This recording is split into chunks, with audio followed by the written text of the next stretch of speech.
Welcome और welcome back to another mini vlog. आज मुझे जाना था दावत में, सो मैं सोच रही थी कि मैं थोड़ा सा शूट कर लेती हूँ। और यहाँ पे मैं ले रही हूँ ओवरनाइट सो गोंद कतीरा। उसके बाद मैं थोड़ा सा फेस और हेयर मैनेज कर रही थी। और यहाँ पे मैंने फॉक्शल के क्लेंजर और मास्क यूज़ की हूँ, और थोड़ा सा बस लेंथ पे मैंने ब्लो ड्राई रखी थी, मीन्स करी थी। उसके बाद यहाँ पे मेरे पास ड्रेस के लिए दो ऑप्शंस थे, एक था बेसिक्स था और एक था थोड़ा सा हैवी में। उसके बाद हम यहाँ पे निकल गए थे, और गर्मी तो बहुत ज़्यादा थी, और यहाँ पे मैं 1 घंटा तक वेट करी थी। उसके बाद खाने पीने में कमी नहीं होनी चाहिए, सो मैं फटाफट से थोड़े से स्नैक्स और कोल्ड ड्रिंक और कुछ चीज़ें पैक करी थी कि फिर हमें निकलना है, क्योंकि मैं बहुत ज़्यादा लेट हो चुकी थी।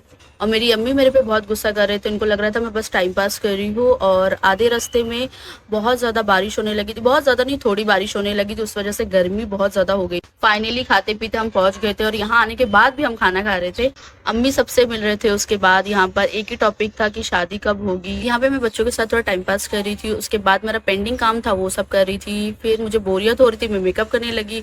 उसके बाद ये मेरी कजिन बहन की बेटी जो मुझे फुल कंपनी दे रही थी, मेरा हेयर स्टाइल वगैरह कर रही थी, और मेरा फुल टाइम पास हो रहा था इसके साथ। फाइनली हम खाने के लिए गए, मुझे बैठे बैठे बहुत ज़्यादा भूख लग रही थी, और फिर उसके बाद हम निकलने की तैयारी कर रहे थे। सो या that is for it today guys.